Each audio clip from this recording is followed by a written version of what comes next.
Hey guys, I'm Bella, the Maker Mama boss lady behind Fiber and Fox, and this is not only a little bit different of a video from what I normally do, but it's actually a continuation of a previous video. So this is part 2 of the solar dyeing vlog. So we've been dyeing some undyed yarn with some plant-based material in jars in the sun. So if you want to check out part 1 of the video where I tell you how to do it, set it up, tell you what I'm using, I will make sure to link that down below, and all other links that you may need to resources and other videos and my info and stuff, it's all down below the video if you click show more. But yeah, if you're new and you happened upon me searching solar dyeing or something, I'm not a professional, I'm not a yarn dyer. I am a crochet designer. I also knit, and I have a podcast, and we talk about yarny stuff together here on the internet. But yeah, I figured vlogging some dyeing experiments counts as yarny stuff, right? Well, not normally, but occasionally I do some like yarn store vlogs, but this is the first time I've done a dyeing experiment. I have done some dyeing before, but like I said, this is not a profession, and I'm pretty inexperienced, but I love plants and I love yarn, so why not? So I'm going to take you outside. This in part 2, we're going to be going over kind of some, not day by day, but some updates of how things are going, and then also I'm going to be doing the final reveal and maybe some color modification and stuff like that. So I figured it would just be fun to bring you along. So we're on day 4 or so now. Yes, it's Sunday now. I started dyeing on a Thursday. They've been sitting out in the sun with the plants, and stuff is not quite going how I thought, which is kind of the intrigue of natural dyeing. You definitely can't replicate results as well as you could with like acid dyes, because even if you measure and have a recipe and you weigh stuff or whatever, like stuff's gonna vary. Temperature, pH, the different substances in the plants themselves, I guess the concentrated color in the plant, I don't know, but I've gotten some colors I was not expecting, so let's go out and take a peek. Spoiler, there's a lot of pink. Alright, so we're outside in the sunshine. It is like 96 degrees Fahrenheit today, and it has been in the high 90s for the last couple days. I did move, when we filmed before, I was over in the shade filming just because it was so hot, but I did move everything into the actual sunshine, and we're getting some pretty interesting things going on here. Like I said, it's about day 4. The marigolds are going as expected. So these, I don't even know which one actually. I should have marked them. One of them was already a skein that was dyed that I was over dyeing. I think it was this one. And then one was undyed skeins. But we're getting some yellowy oranges. And then the hydrangeas, which were blue hydrangeas. Sorry, a really loud FedEx truck just went by. The blue hydrangeas have ceased to be blue and are now doing pinkish things. It seems to me that everything wants to be kind of pink. I think the easiest colors to get dyeing are yellow and pink, and I seem to be definitely pulling pinks here. And like I said, it can have a lot to do with the acidity of your water and what you're dyeing with. We did mordant these with citric acid, so I don't know if the amount of citric, I don't know. But some of these things I've dyed with before, and I'm getting different colors than I expected. So I don't know if it's because I'm doing it in the sun and not on the stovetop. But the Japanese maple is also doing pink things. Now the red-tailed hawk is screaming. We're just going to have all sorts of nature noise, but it's a nature vlog, so that's fine. All sorts of pink things going on there. The fern spores appear to be doing nothing. We might be getting some kind of brown. It's hard to say, but this is not drawing color like I thought it would. I thought I would at least get a maroony, browny, or even pink, some kind of color, but not a lot of things going on here. So I'm wondering if I had simmered these on the stovetop instead of sat them in the sun, if that would have yielded different results. And then we have the phlox, which is a pink flower, which is doing pink things, no surprise. It does seem like most of the and I did shake these up and mix them, but it seems like where the citric acid is on the bottom of the jar, because we filled those first, it seems like the color is more concentrated down there. So I don't know if it's like just seeping down or if it's from the acid, but we might get some like variegated tonal action going on. I'm not sure. But yeah, all the color is out of the plant matter itself. So I don't know how long. I've heard leave them for at least a week, if not 2 to 3 weeks or more. So we'll just see how they're looking, if the colors are changing or adapting over time. And then we have onion skins, which I'm really surprised with, because these stovetop, I've gotten blues. And they again are doing very pink things, very similar to the actual color of the onion skins. So kind of curious to see how this one goes. I did extra skeins of a lot of these, so I could do some modification with iron. So we'll see. I just realized I zoomed in. Sorry, that's why it looked weird. Some modification with iron water. So I'm wondering if I can coax blue out of this somehow. But again, I feel like if I had done it on the stovetop where I had simmered the onion skins at like a simmer for hour, a couple hours, whatever, and then added the yarn to the dye, if I would have gotten the blue versus putting it in the sun and kind of letting it come up slowly, I feel like it extracted the dye differently. Kind of like a slower dye extraction method. Those were words, dye extraction method. The pokeberries are going just to plan. Here, it's kind of reflecting weird. The pokeberries, which are a purple berry, you can see those still have some color in them and are definitely pulling some rich purpley pinky hues. I got like a magenta-y purple last time, and that was a really good color, and I did do that solar because when I've done the pokeberries on my stove, I've gotten like bright pink, but I was able to get a rich purple in the sun with the slow heat, so we'll see. And then the black-eyed Susans are doing just truly strange things. So this is black-eyed Susans Rudbeckia. We got pink at the bottom where the citric acid was. And then I kind of layered the flowers throughout, and we're getting like gray-green tones. And when I've done these on the stovetop, I got like a army green. Like it really reminded me of my husband's Air Force uniform. So that was the color I was hoping for, because I would really like a large quantity of that green. But I'm getting like gray hues here and then pink at the bottom. So this might be a really interesting bunch of skeins. So again, I might try to modify that with some iron later and see what results we get there. But yeah, strangely enough, everything is looking very pink. And my least favorite color is in fact pink.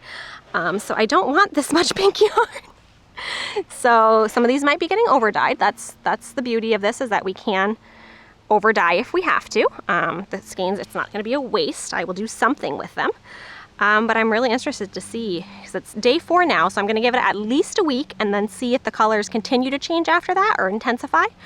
But yeah, they're just sitting out here in the like 100-degree heat, just cooking.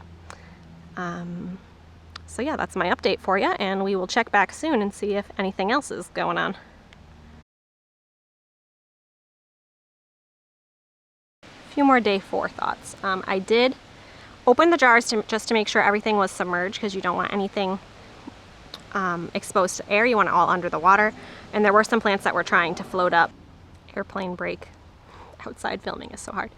There were some plants trying to float up, so I smooshed everything down. I took a stick because I didn't want to accidentally dye anything on like a wooden spoon. So I smooshed things around with a stick, and then I put some rocks just to weight things down on the ones that were looking feisty. I also kind of gave everything a stir to maybe more distribute the color a little bit better with the stick. So we'll see if that makes any difference. And the water is definitely touchable. I didn't like take a temperature of it, but I was able to touch the water. So it's not like boiling hot or anything in here, but it is very hot outside, and the Japanese maple jar has actually sealed shut, like I had pressure canned it. So just very interesting things in the natural dye world. All right, so it's day 8 over here, and things seem to be the color that they're going to be at this point. It doesn't seem to be intensifying or changing in any way, so I think I'm going to get stuff rinsed out.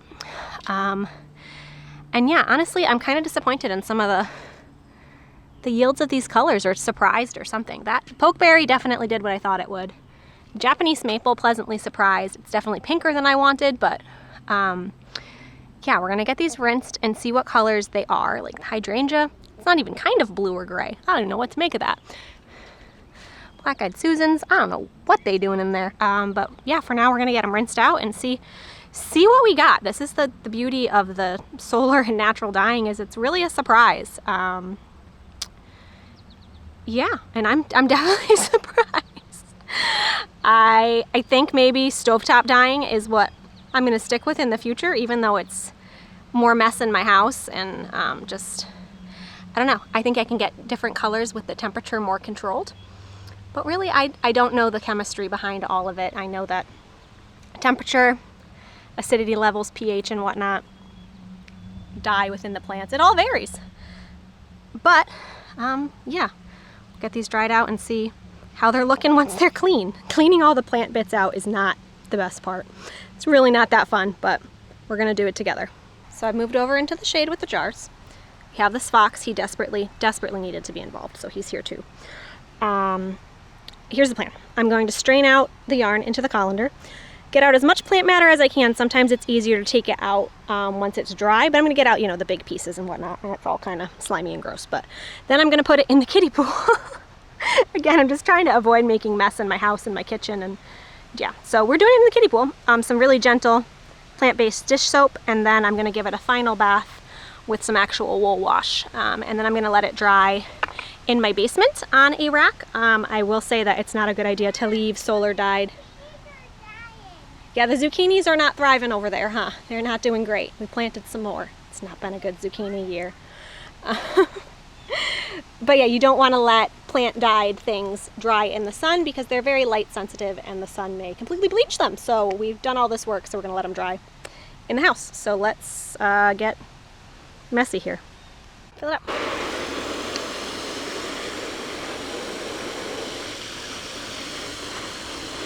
What's that? Soap. Keep filling.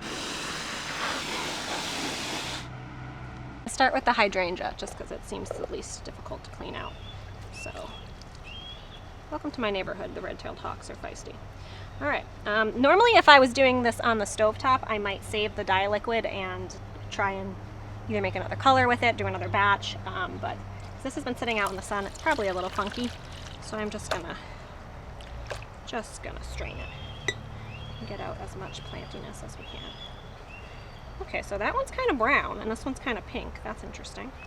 Those are two completely different colors. Hawks are really excited about it. Why? Very excited. I don't know. They're really excited or really mad. All right, so then these are gonna go in here for a little swish. Keep it nice and flat. Oh. Nice and flat. Okay. Yeah, and then rub the bubbles off, and then we'll put it in the clean one to have a rinse. That doesn't have very much color on it at all, but prime candidate for over dyeing. Another thing, I've decided to put some temporary labels on them. I'm gonna label them up when they're all done. Just some temporary labels because a lot of the colors are coming out similar, and I want to be able to document what's what. So maybe label somehow if you're doing a bunch of batches. I think this was the one. We'll see if it has mini skeins or full skeins. Out. Oh yeah, the other part's dried out. These are the mini skeins. Why sometimes the sun breaks? So the marigolds definitely got some color. We're getting a lot of shades of barely there brown. The phlox and the hydrangea are like beige. A lot of brown. The marigolds do have some color on them, so we'll see. And these I think would be fun to try to modify with the iron as well.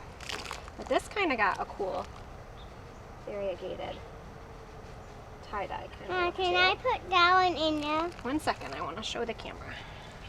I show the camera. This one's got some cool color variation to it. All right, you want to go dip that one very gently. Keep it nice and straight. You don't want it to get tingly. Lay it nice and straight like that. Perfect. All right, and then this one's got, again, kind of some cool spots where it was darker. And then this was the marigold skein that I over-dyed. But honestly, it doesn't seem to be much different in color than, also doesn't seem to want to come out of the jar. Oh, actually, no. Ooh, actually, that got some really nice color. I kind of like that. Ooh, this one I'm excited about. I love it, Mama. Me too. This one looks pretty good. It's got a lot of seedy bits in it. Actually, this might be a win. A lot of seedy bits in it. Oh, because the marigolds are messy, but that's all right. It's part of the fun. So that's definitely a cool color. Let's see what happens. So this one I'm really happy with.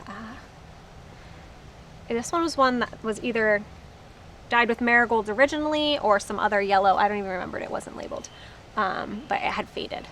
I like how it got like darker bits.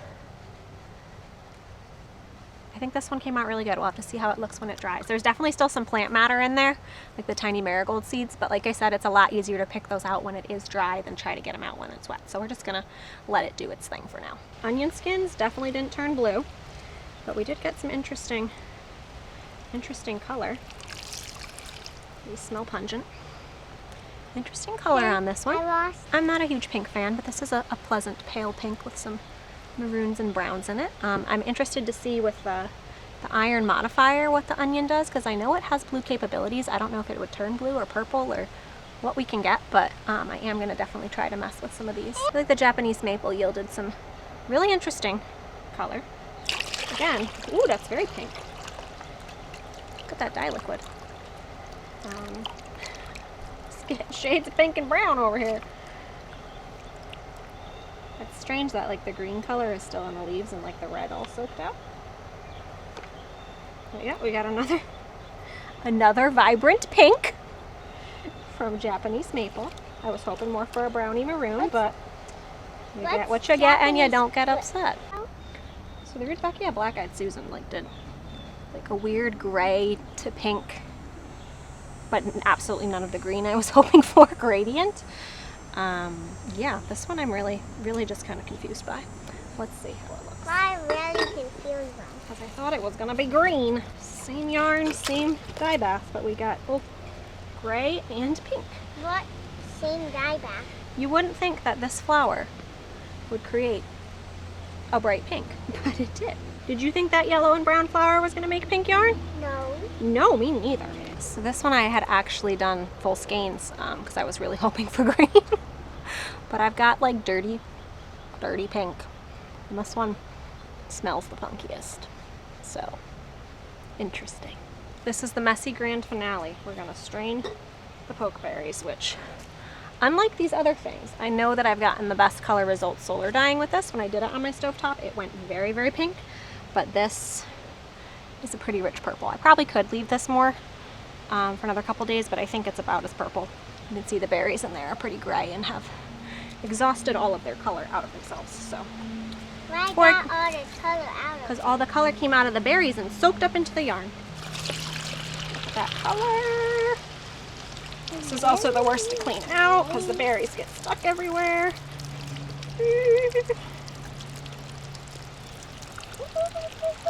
I know someone's gonna ask me where this jar is from. I thrifted it. Why someone is gonna ask?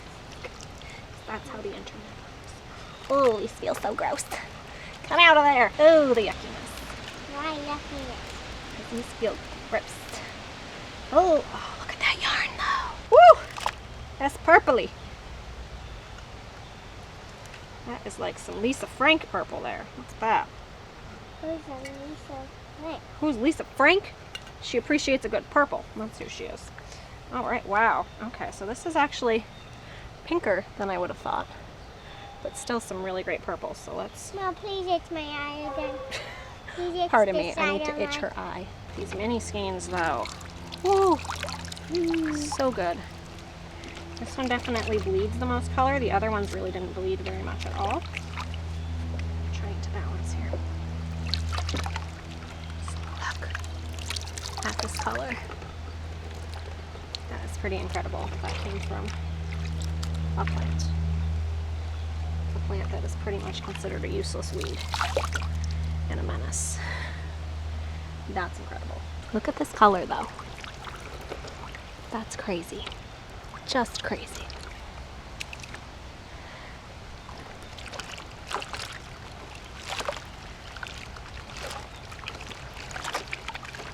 Ooh, she purty.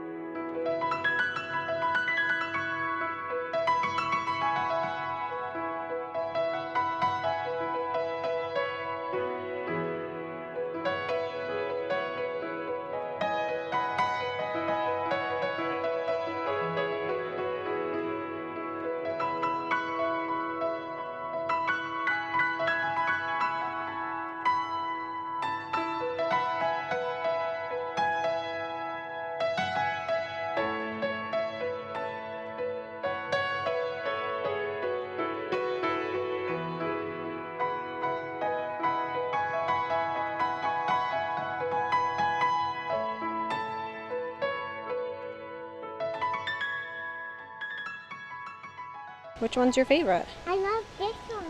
And this. Those two are my favorites too. Those ones had the most dye in them. They're the most color that we got. And look at this though. I love it. That one, the yellowish brownish? Yeah. That one's from the, oh, they're all getting tangled. That one's from the marigolds. Marigolds and pokeberries are our favorite, I think. Although the black-eyed Susans did some kind of interesting things too.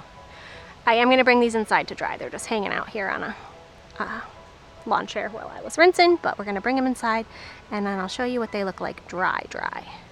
So everything is good and thorough dry here. I'm going to show you before I hang them up, twist them up, skein them up, before I make them look like yarn hanks. I just wanted to show you the colors that we got. I have a lot of pink. A lot of pink here. So these three are the red onion. It's very interesting, the variation even between the, like these two are much darker than this one. This one is a slightly different base, I think. I think the minis are 75-25 and I think the larger skein is 70-30, but still definitely some variation in color. And then this is Japanese maple, which I may just over dye. It's pretty pale. Sorry, my lamp is jingling. Pretty pale. So yeah, that might just go into the over dye pile, or I might just keep one. And the ones that I'm most baffled by are this black-eyed Susan, because I thought I was getting green. That's why I did a full skein. This one is much darker, like a gray pink. Hopefully this is like picking up. And this is like a rosy pink. And this one has a lot of white and gray and kind of a lot of variation in the skein, but yeah, I don't know what I'm gonna do with this full skein. Probably make something for my daughter, but I don't want anything in pale pinkish, grayish. I do like this one.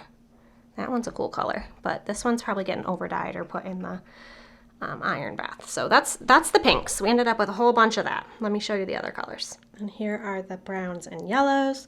Definitely the most exciting thing that happened was the marigold that I over dyed. This was a different base. I'm not entirely sure. I think this was also 75-25, but it was an older skein.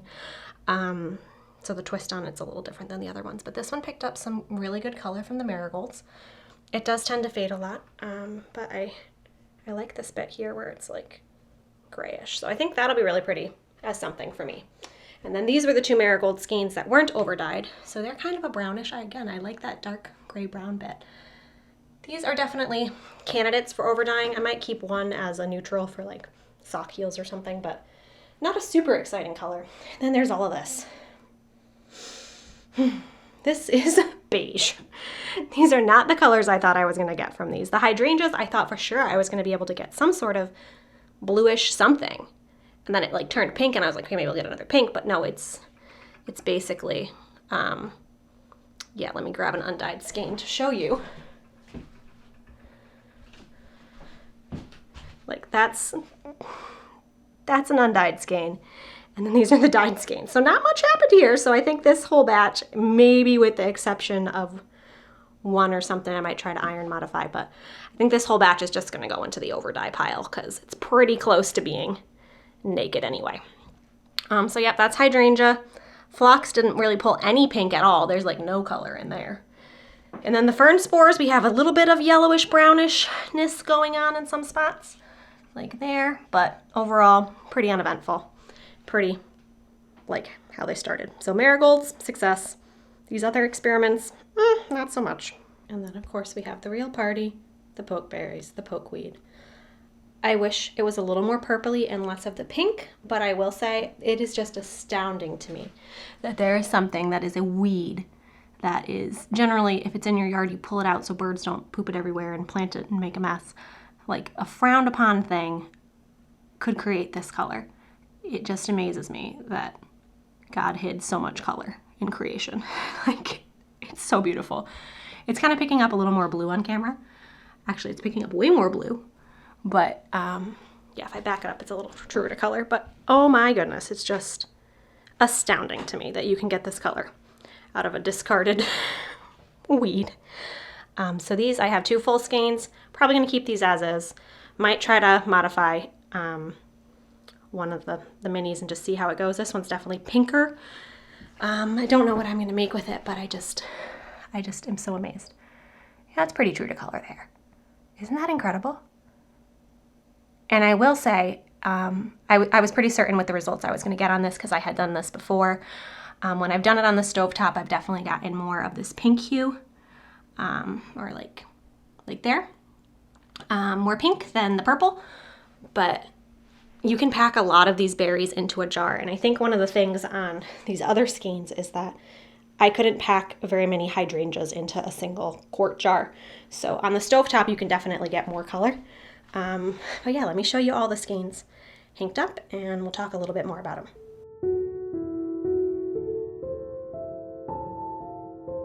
So here's the whole family.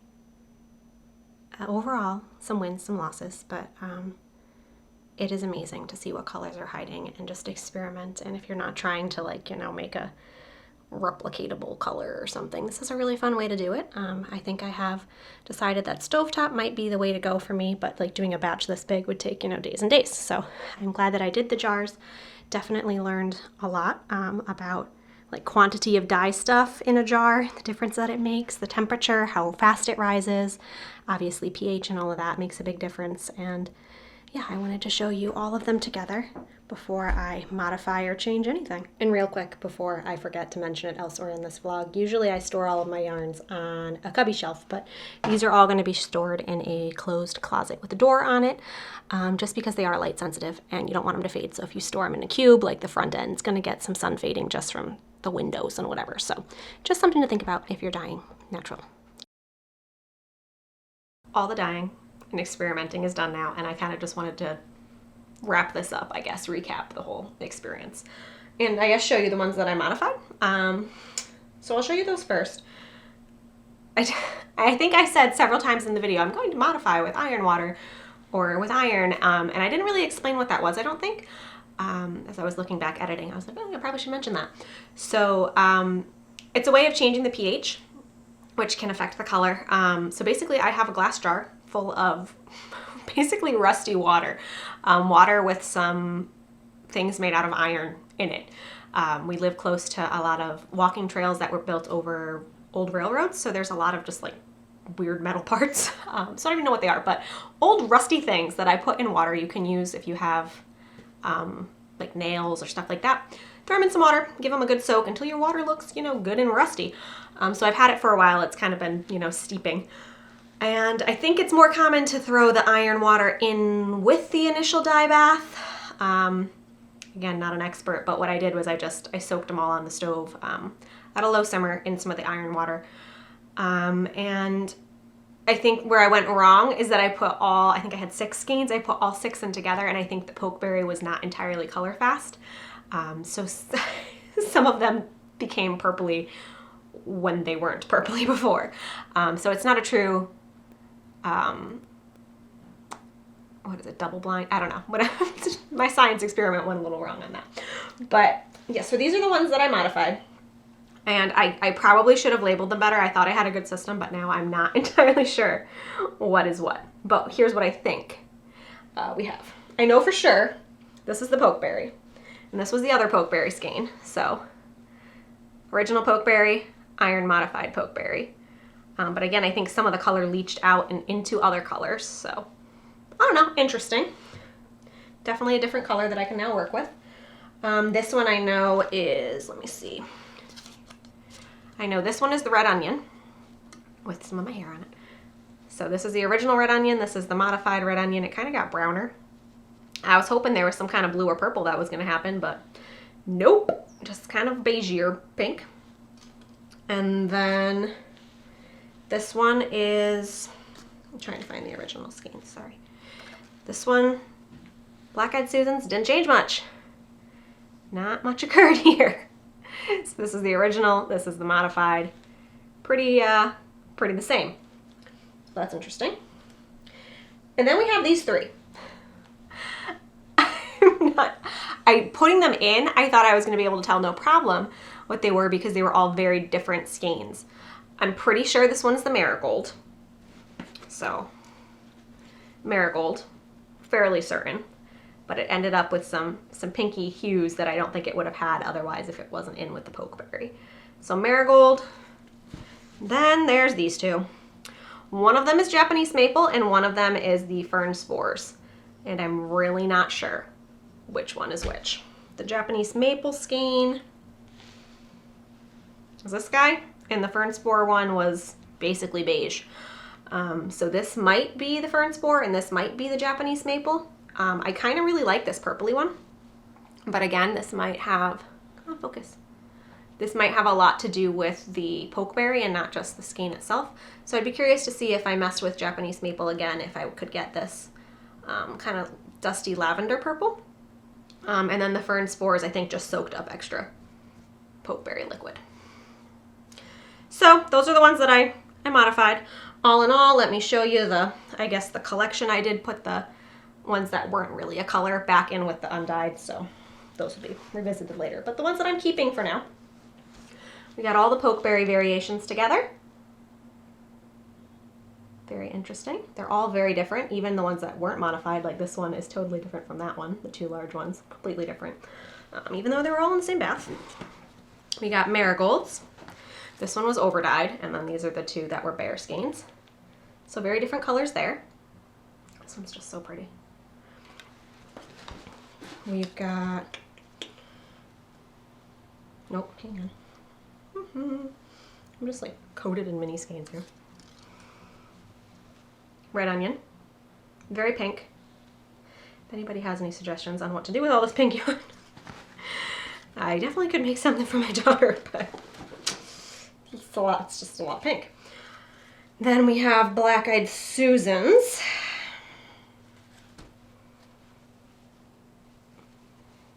Which, again, thought I was getting green or gray. Ended up with just so much pink. And they're all very different, but I could definitely do some kind of fade or,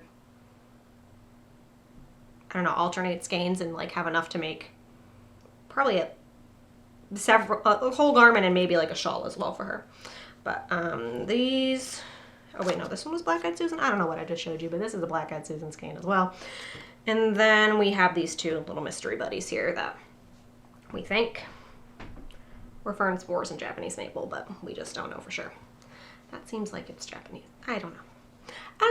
But I am going to go through and put actual labels on all of these for what the base was and what I dyed them with, the ones that I'm certain of, because these tags got kind of rumpled. But that's that. That's my natural dyeing, solar dyeing experiment. It definitely did not yield the results I thought I was going to get, but it was still very fun. And if you don't mind, the yarn's not going to go to waste. I'm either going to use it as is or I'm going to re-dye it into something else. So it's not like I'm going to throw this away. Even if pink isn't my favorite, it's definitely going to have a purpose, and it's very easily over-dyed and changed.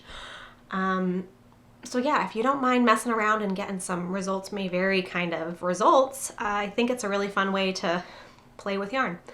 And yeah, I think in the future I'm going to stick to the stovetop dyeing, but why not? It was worth a shot, fun to do, and I hope you guys learned something and enjoyed this. I know this is very different from my regular content and the vlog style, and just felt like it was kind of long-winded, but I was trying to explain stuff. I don't know. I tried, guys. I hope you enjoyed solar dyeing with me, and let me know if you're going to try putting anything in a jar as well. It's definitely the easiest to do during the summer when you have the full sun and you have the garden materials and whatnot, but if you're willing to ask somebody else who has a garden, or go forage around, or dry some stuff and then use it off season, or just use stuff that you have in your kitchen, spices and onions and the things like that. Yeah, I'd be curious to know, and if you have any interesting results that you've gotten with plants that you weren't expecting to get colors, I always find that really, really fascinating. So thank you for coming along with me, and let me know if you try natural dyeing, solar dyeing, any sort of these adventures. I'd love to hear about them. Thank you for watching, and I will catch you in the next podcast or regularly scheduled content. Thanks, guys.